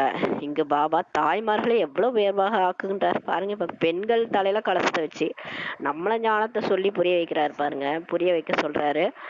பாபா நம்ம தலை மேல கலசத்தை வச்சிருக்காரு. அடிமைத்தனத்திலிருந்து வெளியே கொண்டு வர்றார் சிவபாபா. பெண்கள் தான் பாரதத்தை காப்பாற்ற வேண்டும் என கூறுகின்றார். யார் சொல்றது? பாபா சொல்றாரு. அதனாலதான் பாரத மாதா கி ஜே, வந்தே மாதரம், இதெல்லாம் யாருடைய புகழ்? யாருடைய புகழ்னே தெரியாம உட்காந்து ஞானம் நம்ம கேட்டுட்டு இருக்கிறோம் பாபாட்ட. யாருடைய புகழ்? வந்தே மாதரம். வந்தே மாதரம்னா மாதாஸ் தான். மாதாஸ் கடைசியா இந்த புகழ் தான் பாடப்படும். மாதாஸ் தலையில தான் கலசத்தை வச்சு மாதாஸ் தான் ஞானத்தை உலகத்துக்கே பரப்புறாங்க. இப்ப பெண்கள்கிட்ட ஏதாவது ஒரு விஷயம் சொல்லி பாருங்க, அது உலகத்துக்கே போயிடும். ஆண்கள்கிட்ட சொல்லி பாருங்க, யார்கிட்டயும் போகாது. நீங்க ஆண்கள்கிட்ட ஒரு விஷயத்த சொன்னீங்கன்னா யார்கிட்டயும் சொல்ல மாட்டாங்க, அவங்க மட்டும் கத்துக்குவாங்க, மத்தவங்க சொல்லி கொடுக்க மாட்டாங்க. பெண்கள் பாருங்க, ஒரு விஷயம் தெரிஞ்சா ஊர் ஃபுல்லா பரப்பிடுவாங்க. அதனாலதான் பாபா பெண்கள் தலையில கலசத்தை வைக்கிறாரு. இப்ப நம்ம தான் போயிட்டு மத்தவங்களுக்கு புரிய வைக்கணும். அதான் சொல்றாரு, இப்ப நீங்க தான் காப்பாத்தணும்ட்டு சொல்றாரு. சிலர் இந்த உலகத்தின் பிறவி சுழற்சியிலிருந்து விடுதலை அடைய முடியுமான்ட்டு கேக்குறாங்க பாபாடம். பாபாட்ட கேக்குறாங்க, என்ன கேக்குறாங்க? எனக்கு பிறக்கவே வேணாம் பாபா, எனக்கு பிடிக்கவே இல்லை இந்த வாழ்க்கை, எதுக்கு நான் வாழணும், எனக்கு சுத்தமா பிடிக்கல. திரும்ப திரும்ப வேற நீங்க என்னமோ 84 பிறவின்றீங்க, திரும்ப ஃபர்ஸ்ட்ல இருந்து நடிக்கணுமா? வேணாம் பாபா, எனக்கு இந்த ஒரு பிறவியே போதும், நான் அவ்வளவு அனுபவிச்சிட்டேன்ட்டு சொல்றாங்க பாபாட்ட. சிறிது காலத்திற்கு அவ்வாறு இருக்க முடியும்னு பாபா சொல்றாரு. அந்த மாதிரி இருக்கிறவங்களுக்கு நீங்க வேணா கொஞ்ச காலத்துக்கு நீங்க வந்து பிறவி சுழற்சியில வராம இருக்க முடியும். ஆனா நீங்க வந்து துவாபர யுகத்துல இருந்தா வருவீங்க, பரவாயில்லையா? சொர்க்கத்துல இருந்து வர முடியாது, இல்ல கலியுகத்துல இறுதியில வந்தா பரவாயில்லையா அப்படின்னு கேக்குறாரு. ஆனாலும் வந்துதான் ஆகணும். வந்து ஒரு ஒரு நடிப்பு நடிக்கணும். அது ஒரு பிறவியோ 2 பிறவியோ நடிச்சுட்டு போற மாதிரி இருக்கும். ஆனா நீங்க யாருமே இந்த நாடகத்துல இருந்து தப்பிக்க முடியாது. எல்லாரும் வந்து ஒரு பிறவி 2 பிறவியாவது நடிக்கணும். ஆரம்பத்துல நடிக்கிறவங்களும் இருக்கிறாங்க, 84 பிறவி எடுக்கிறவங்களும் இருக்கிறாங்க, 73 பிறவி எடுக்கிறவங்களும் இருக்காங்க, 60 பிறவி எடுக்கிறவங்களும் இருக்கிறாங்க. ஒவ்வொரு தர்மத்தினரும் அந்தந்த பிறவி அத்தனை பிறவி தான் எடுக்க முடியும். அந்த மாதிரி இருக்குது. அவங்கவுங்க ஆத்மால எவ்வளவு ஸ்டோர் ஆயிருக்கோ அந்த பிறவிகள் தான் அவங்க எடுப்பாங்கன்னு சொல்றாரு. குழந்தைகள், நீங்கள் ஆரம்பம் முதல் கடைசி வரை முழுமையாக நடிக்கிறீங்க. ஆனா யார் சொர்க்கத்துல இருந்து நடிச்சாங்களோ, தேவதையா வாழ்ந்தாங்களோ, அவங்க 5000 வருஷமும் நடிக்கிறாங்க பாருங்க. 5000 வருஷம் நாடக சக்கரத்தை நடிக்கிறாங்க. முழுமையா நீங்க நடிக்கிறீங்க. நீங்க தான் ஹீரோ பாட்டு நடிகர்கள்ன்ட்டு பாபா நம்மள சொல்றார். யார் இந்த ஞானத்தை கேட்குறீங்களோ நீங்க எல்லாருமே அதிக பிறவிகள் எடுக்கிறீங்க. மற்றவர்கள் அந்த நேரம் முக்தி தாமத்தில் இருப்பாங்க. மற்றவங்க எல்லாரும், அதாவது யார் இந்த ஞானத்தை ஒத்துக்கலையோ ஃபாலோ பண்ணலையோ அவங்கலாம் துவாபரயுகத்துல இருந்து தான் வருவாங்க. துவாபரயுகத்துல இருந்து நடிப்பாங்க. அது வரைக்கும் நம்ம சொர்க்கத்துல இருக்கிற வரைக்கும் நம்ம சொர்க்கத்துல நடிச்சிட்டு இருப்போம், ஜாலியா நடிச்சிட்டு இருப்போம், ஜீவன் முக்தியில இருப்போம், எல்லாத்தையும் அனுபவிச்சுட்டு இருப்போம். அந்த டைம்ல இவங்க என்ன பண்ணுவாங்க, எல்லாரும் பரந்தாமத்துல இருப்பாங்க. அந்த டைம் துவாபரயுகத்துல இருந்து வர ஆத்மாக்கள், மற்ற தர்மத்தினுடைய ஆத்மாக்கள் அப்ப வந்து நடிக்க மாட்டாங்க. அவர்களுடைய நடிப்பு குறைவாக தான் இருக்கும். அவர்கள் சொர்க்கத்திற்கு வரமாட்டார்கள். இந்த உலகத்தின் சுழற்சியில் மோட்சம் என்பது கடைசி காலத்தில் இந்த உலகத்தில் வந்து விட்டு செல்பவர்களுக்கு கிடைப்பதாக தான் தோன்றுன்றாரு. அதாவது மோட்சம்ன்றது யாருக்கும் கிடையாது. இருந்தாலும் ஒரு பிறவி 2 பிறவி எடுக்கிறவங்க வருவாங்க இல்லையா, அவங்க வருவாங்க, நடிப்பாங்க, உடனே போயிடுவாங்க. அவ்வளவுதான். உடனே வந்து பரந்தாமத்துக்கு போயிடுவாங்க. பரந்தாமத்துல போயிட்டு ரொம்ப காலம் அவங்க பரந்தாமத்துல இருக்கிற மாதிரி அவங்களுக்கு அனுபவம் ஆகிறதுனால அவங்க மோட்சம்னு அதை நினைச்சுக்கிறாங்க. அவர்கள் ஞானத்தை கேட்க முடியாது. இந்த கடைசியா வர்றவங்களால ஞானத்தை கேட்க முடியாதுன்றாரு. அவங்களுக்கு ஃபுல் ஞானமும் தெரியாது. அந்த மாதிரி சொர்க்கம்னு ஒண்ணு இருக்கு, அங்க போய் நடிக்கலாம், அப்புறம் இறங்கி இறங்கி வந்து 84 பிறவி நம்ம எடுக்கலாம், இந்த ஞானம்லாம் அவங்களுக்கு தெரியாது. அவங்க ஒரு பிறவி நடிக்க வருவாங்க, வந்து ஜாலியா வாழ்வாங்க. அந்த ஒரு பிறவியோட கடைசியில முடிச்சுட்டு அதோட பாபா கூட போயிடுவாங்க.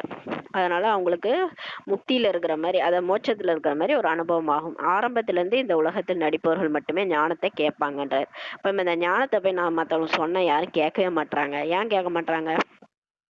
ஏன் கேட்க மாட்டாங்கன்னா, அவங்க ஆரம்பத்துல இருந்து நடிக்கிறவங்களே கிடையாது. இப்பதான் இறங்கி இருக்கிறாங்க துவாபரத்துல. அவங்கள்ட்ட போய் நீங்க சொன்னீங்கன்னா, போங்கம்மா வேலையை பார்த்துட்டுன்னு சொல்லுவாங்க. அந்த மாதிரி எல்லாரும் இந்த ஞானத்தை எல்லாம் கேட்க மாட்டாங்க. கேட்கறவங்க தேவதைகள். அது நல்லா புரிஞ்சுக்கணும். ஆரம்பத்துல இருந்து யார் இந்த உலகத்துல நடிக்கிறாங்களோ, அவங்க தேவதைகளா வாழ்ந்திருக்காங்களோ, அவங்கதான் இந்த ஞானத்தை வந்து சென்டரை வந்து கேட்பாங்க. மதுபனுக்கும் வருவாங்க. மற்றவங்களாம் நீங்க என்னதான் கூப்பிட்டீங்கனாலும் தலைக்கீழ நின்னாலும் வரமாட்டாங்க. எங்களுக்கு பரந்தாமத்துல இருப்பதுதான் பிடிச்சிக்குது என்று நினைத்தாலும் நாடகத்தில் பதிவானபடி கடைசி நேரத்திலாவது அவசியம் நீங்க வந்துதான் ஆகணும், நடிச்சுதான் ஆகணும்ட்டு பாபா சொல்றாரு. மீதி காலங்களில் பரந்தாமத்தில் நீங்கள் இருக்கலாம். ஆனா ஒரு பிறவி 2 பிறவி எடுக்கிற ஆளா இருந்தா வந்து அந்த டைம்ல நடிச்சுட்டு போயிடுவாங்க. அவ்வளவுதான். மற்றபடி யாருக்கும் மோட்சம் கிடையாது. இது எல்லையற்ற நாடகமாக இருக்குது. பாபாவே வந்து நடிக்க வர்றாரு, அப்ப நம்மளும் நடிச்சுதானே ஆகணும். நல்லது. இனிமையான தேடி கண்டெடுக்கப்பட்ட செல்ல குழந்தைகளுக்கு தாயும் தந்தையுமான பாப்தாதாவின் அன்பு நினைவுகளும் மற்றும் காலை வணக்கம். ஆன்மீக குழந்தைகளுக்கு ஆன்மீக தாய் தந்தையின் நமஸ்தே. நாம் ஆன்மீக குழந்தைகள் ஆன்மீக தாய் தந்தைக்கு நமஸ்தே. தாரணைக்கான முக்கிய சாரம். ஃபர்ஸ்ட் பாயிண்ட், மிகவும் உண்மையான பிராமணராகி அனைவருக்கும் ஞான அமிர்தத்தை அருந்தச் செய்ய வேண்டும். ஞான சிதையில் அமர வைக்க வேண்டும். 2வது பாயிண்ட், சரீர நிர்வாகத்திற்காக தொழில் காரியங்கள் செய்தாலும் தூய்மையற்ற நிலையிலிருந்து தூய்மையாவதற்கு தந்தை நினைவில் இருக்க வேண்டும் மற்றும் அனைவருக்கும் தந்தையின் நினைவை ஏற்படுத்த வேண்டும்ட்டு பாபா சொல்றாரு. வரதானம், சிறப்பு தன்மைகளின் விசேஷத்தாவின் தானம் மூலம் மகான் உயர்ந்தவராக மாறக்கூடிய மகாதானி ஆகுக என்ற வரதானம் கொடுக்கிறாரு. ஞான தானத்தை அனைவரும் செய்யறாங்க. இப்ப நம்ம ஞானம் கேட்கிறோம், மற்றவங்களுக்கு சொல்றோம், அது எல்லாருமே செய்யறோம். ஆனால் விசேஷ ஆத்மாக்களாகிய நீங்கள் உங்களுடைய விசேஷத்தாக்களை தானம் செய்ய வேண்டும். இப்ப நம்ம கிட்டன்னு ஒரு விசேஷம் இருக்கும் இல்லையா, நம்ம கிட்ட ஒரு அன்பு அமைதி. சிலர்கிட்ட அன்பு நிறைய, எல்லாத்தையும் அன்பு காட்டுவாங்க. சிலர் எப்பயுமே அமைதியா இருப்பாங்க, சிலர் வந்து நல்லா தையல் தைப்பாங்க, சிலர் வந்து நல்லா கார் ஓட்டுவாங்க, சிலர் வந்து நல்லா சமையல் செய்வாங்க. இந்த மாதிரி நிறைய விசேஷத்தாக்கள் வந்து பாத்தீங்கன்னா சிலருக்கு இருக்கும். அந்த 16 கலைகள்ல ஒன்னொன்னு ஒருத்தவங்கள்ட்டயும் நிரம்பி இருக்கும். அதையும் நம்ம தானம் செய்யணும்ட்டு பாபா சொல்லி கொடுங்க, உங்களுக்கு தெரிஞ்ச ஒண்ணு மத்தவங்க சொல்லித்தாங்கன்றார். யாரெல்லாம் உங்கள் எதிரில் வருகிறார்களோ அவர்களுக்கு உங்கள் மூலம் தந்தையின் அன்பின் அனுபவம் ஏற்படட்டும். இப்ப நமக்கு முன்னாடி வர்றவங்களுக்கு பாபாவுடைய அன்பு நம்ம மூலமா அனுபவமாகணுன்றார் பாபா. உங்களுடைய முகம் மூலம் தந்தையினுடைய சித்திரம் மற்றும் நடத்தை மூலம் தந்தையினுடைய சரித்திரம் தெரியட்டும்ன்ற பாபா சொல்றார். நம்ம முகத்தை பார்த்தா பாபா தெரியணும், நம்ம நடத்தையை பார்த்தா இவங்களை யாரோ ரெடி பண்ணியிருக்காங்க, யாருன்னே தெரியல, என்ன இப்படி ஒரு அமைதியா இருக்காங்க, இப்படி ஒரு அன்பா இருக்காங்க, அழகா இப்படி அவங்கள்ட்ட இருந்தாலே நமக்கு பிடிக்குது அப்படின்னு அப்படின்னு எல்லாரும் நினைக்கணும். எவ்வளவு ஒரு அன்பா இருக்கிறாங்க, இவங்களை பார்த்தா கடவுளே பார்த்த மாதிரி இருக்கு அப்படின்னு தோணணும் இல்லையா? அந்த மாதிரி நம்ம முகம் நடத்தை இருக்கணும்ன்றாரு. உங்களுடைய விசேஷத்தன்மைகளை பார்த்து விட்டு அவர் விசேஷ ஆத்மாவாக மாறுவதற்கான பிரேரணை பெறட்டும்ன்றார். நம்மளை பார்த்து இன்னொருத்தவங்க இவங்கள மாதிரி நம்ம ஆகணும்னு நினைக்கணுமா, அந்த அளவுக்கு தூண்டுதல் வந்து அவங்களுக்கு வரணும்ன்றாரு பாபா. எந்த அளவுக்கு நம்மள நினைக்கிறாரு பாருங்க. இப்படிப்பட்ட மகாதானியாக இப்ப மாறுங்க. அப்போது ஆரம்பத்திலிருந்து கடைசி வரை பூஜிக்கத்தக்க நிலையிலும் மற்றும் பூஜாரி நிலையிலும் மகானாக நீங்க இருப்பீங்கன்ட்டு சொல்றாரு. இந்த மாதிரி இப்ப நம்ம மகா தானம் பண்ணோம்னா, அதாவது குணங்கள் எல்லாத்தையுமே தானம் பண்றோம். ஞானத்தை மட்டும் வாயால வடை சுடாம வாயால சொல்றோம் இல்லையா, அதை மட்டும் செய்யாம நீங்க உங்க குணங்கள், சக்திகள், உங்க விசேஷம் எல்லாத்தையும் நீங்க மற்றவங்களுக்கு கொடுங்க. அவங்கள பார்த்தாலே உங்களை மாதிரி மாறணும்னு எல்லாருக்கும் தோணணும்ன்றாரு. அந்த மாதிரி நீங்க எப்ப ஆகுறீங்களோ அப்ப ஆரம்பத்துல இருந்து உங்களுக்கு பூஜை ஆரம்பத்துல நீங்க பூஜைக்குரிய சுரூபமா பிறப்பீங்க, அங்க போயிட்டு சரி பூஜைக்கத்தக்கவரா இருப்பீங்க. அப்புறம் பூஜாரி நிலையிலும் உங்களை மகானாக உயர்ந்தவராக நீங்க இருப்பீங்க. அதாவது லட்சுமி நாராயணன் மாதிரி அவங்களுக்கு பாருங்க இப்போ வரைக்கும் பூஜை நடக்குது இல்ல. இப்ப பிரம்மா பாபாலாம் அப்படிதான் இருந்துட்டு போயிருக்காங்க. மம்மாலாம் அவங்கள பார்க்கும் போதே அவங்கள மாதிரி ஆகணும்ட்டு தோணும் எல்லாருக்கும். அந்த மாதிரி அவங்க வாழ்ந்துட்டு போயிருக்காங்க, தாதி தீதிகள் எல்லாரும். அந்த மாதிரி நீங்க இப்ப ஆகுங்கன்றாரு பாபா. ஸ்லோகன்: எப்பொழுதும் ஆத்மாபிமானியாக இருக்கக்கூடியவர் தான் அனைவரிலும் பெரிய ஞானி ஆவார் சொல்றாரு பாருங்களேன். நான் தான் பெரிய பிகேஸ்லயே வந்து நான் பெரிய ஞானி அப்படின்னு எப்ப சொல்லிக்க முடியும்? எப்ப சொல்லிக்க முடியும்? ஞானம் தெரிஞ்சா ஞானி கிடையாது. எனக்கு எல்லா ஞானமும் தெரியும் பாபா சொல்லியிருக்காருல, அது எல்லாமே எனக்கு புரியுது, எனக்கு எல்லாமே தெரியுது. அதை வந்து சொரூபத்துல கொண்டு வரமோ இல்லையா, ஆனா எனக்கு ஞானம் புரியுதுன்னு சொல்லிக்கிறது பெரிய ஞானி கிடையாது. ஆனா யார் எப்பவுமே ஆத்மாபிமானியா இருக்கிறாங்களோ, சோல் கான்சியஸ்ல இருக்கிறாங்களோ அவங்கதான் வந்து எல்லாரை விட பெரிய ஞானின்னு சொல்லி பாபா சொல்றாரு. ஞானம் தெரிஞ்சா ஞானி கிடையாது, ஆத்மாபிமானியா யார் இருக்கிறாங்களோ அவங்கதான் அனைவரிலும் பெரிய ஞானின்னு சொல்றாரு. அவ்வியக்த சமிகை சகஜயோகி ஆக வேண்டுமென்றால் பரமாத்மா அன்பின் அனுபவி ஆகுங்கள். எவர் எப்போதும் தந்தையின் நினைவில் லவ்லினாகி இருப்பாங்களோ, அன்பில் ஒன்றிருப்பது ஆகியிருந்து நான் என்கிற மனப்பாங்கின் உணர்வை தியாகம் செய்தவராக இருக்கிறாங்களோ, அதாவது பாபாவோட கலந்து கலந்து நான் யாருன்றதே நான் மறந்துட்டேன். நான் ஆத்ம உணர்வுல வந்துட்டேன். எனக்கு பாபா தான் ஞாபகம் இருக்காரு. நான்றதே எனக்கு வாயிலே வரமாட்டுது. அப்படியே ஒன்றிட்டோம் பாபா கூட, அன்புல மூழ்கிட்டோம். அவர் என்ன சொல்றாரோ அதான். நான் ஒண்ணு கிடையவே கிடையாது. அந்த தேகாபிமானமே போயிடுச்சு. அதாவது சொந்த சிந்தனைலாம் இருக்குல்ல, எதுவுமே கிடையாது. பாபா என்ன சொல்ற, ஒரு வீட்டுல ஒரு கணவன் மனைவி இருப்பாங்க. அந்த மனைவி என்ன சொல்லுவாங்கன்னா, எது கேட்டாலும் அவரை கேளுங்க, எது கேட்டாலும் அவரை கேளுங்க, எனக்கு ஒண்ணுமே தெரியாது. அப்படிதான் இருப்பாங்க மனைவி. அதாவது கணவனோட ஒன்றிட்டாங்க. கணவனுடைய அந்த ஒருமித்தல் என்னன்னு பாத்தீங்கன்னா, எது அந்த எண்ணங்கள்ல ஒன்றிட்டாங்க. அதாவது அவர் செஞ்சா கரெக்ட், அவர் செஞ்சா கரெக்டுங்க, எனக்கு எதுவும் தெரியாதுங்கன்னு சொல்லுவாங்க. மனைவி அப்படி இருப்பாங்க. அந்த மாதிரி இப்ப நம்மளுடைய கணவன் வந்து பாபா, நம்ம மனைவின்னும் போது பாபா எது செஞ்சாலும் ரைட்டு. அப்ப எனக்கு டிராமால என்ன நடந்தாலும் இது பாபா எனக்கு கரெக்டா தான் செஞ்சிருக்காரு. டிராமால நான் அக்செப்ட் பண்ணிக்கிறேன், எல்லாமே கரெக்டு. எனக்கு துணைவனா பாபாவே இருக்காரு, எனக்கு எல்லாமே நல்லதுதான் நடக்கும் அப்படின்ட்டு அப்படியே நானுன்றதே மறந்துட்டு பாபா பாபான்னு தான் அங்க வரணும். அந்த மாதிரி இருக்கணும். அந்த மாதிரி யார் இருக்கிறாங்களோ அப்படிப்பட்டவர்கள் மூலம் தான் தந்தை தென்படுவார். இப்ப புரியுதுங்களா? நான் ஒண்ணு கிடையவே கிடையாது, பாபா தான் நான், பாபா எனக்குள்ள இருக்காரு, என்ன சொல்றாரோ அதை நான் செய்வேன் அப்படின்னு பாபாவாகவே மாறிடணும். அவங்கள்ட்ட தான் பாபா தெரிவாரு. அந்த குழந்தைகள் மூலமா பாபா வந்து பிரத்யட்சமாவாரு. குழந்தைகளாகிய நீங்கள் ஞானத்தின் ஆதாரத்தின் மூலம் தந்தை நினைவில் ஒன்றிடுறீங்க. இப்ப நமக்கு எப்படி பாபா ஞாபகம் வர்றாரு? காலையில இருந்து சாயங்காலம் வரைக்கும் மறந்து போயிடுறாரு. முரளி படிக்கும் போது மட்டும்தான் பாபா பேசிட்டு இருக்கிறாருன்றதே ஞாபகம் வருது இல்லையா? அப்ப ஞானத்தின் ஆதாரத்தின் மூலம் தான் நம்ம பாபாவின் நினைவுல ஒன்றிடுறோம். அப்போது இந்த ஒன்றி விடுவதுதான் லவ்லியின் மனநிலை ஆகுன்றாரு. இந்த மாதிரி இப்ப பாபா கூட நம்ம அப்படியே ஒன்றுறோம் பாருங்களேன். அந்த ஞானத்தை படிக்கும் போதே அவர் நினைவு தானே வருது. அவர் தானே சொல்லிட்டு இருக்கிறாரு எல்லாத்தையும், எல்லா பாயிண்ட்டையும். அப்ப அவர்ட்ட இருந்து நம்ம கேட்டுட்டு இருக்கிறோம். இப்ப அவரோட நம்ம ஒன்றிடுறது தான் லவ்லியின் மனநிலை ஆகும். எப்போது அன்பில் மூழ்கி விடுகிறீர்களோ, அதாவது அன்பின் ஈடுபாட்டில் ஒன்றி விடுகிறீர்களோ, அப்போது தந்தைக்கு சமமாக நீங்க மாறிடுறீங்க. அப்ப அன்புல மூழ்கும் போது ஒண்ணு அப்படியே கலந்துரும்னு சொல்லுவாங்க. அதான், அதாவது அவங்க என்ன சொல்றாங்களோ அதான். என்னுடைய விருப்பம்னு ஒண்ணுமே இல்ல. அந்த மாதிரி மாறிடுவோம் அன்புல மூழ்கும் போது. அப்ப அந்த அன்பின் ஈடுபாட்டில் நம்ம ஒன்றி விடும் போது, அப்ப அவருக்கு சமமாவே நம்ம மாறிடுவோம். அப்ப பாபா வேற, நம்ம வேற இல்ல. சிவபாபா வேற இல்ல, நான் வேற இல்ல. அவர் என்ன சொல்றாரோ அதான். நானும் ஒண்ணு இங்க கிடையவே கிடையாது. எல்லாமே பாபா தான் அப்படின்ட்டு யார் இருக்கிறாங்களோ அவங்க தந்தைக்கு சமமாக மாறிடுறாங்கன்ட்டு பாபா சொல்றாரு. ஓம் சாந்தி. நன்றி பாபா, நன்றி தாமா, நன்றி.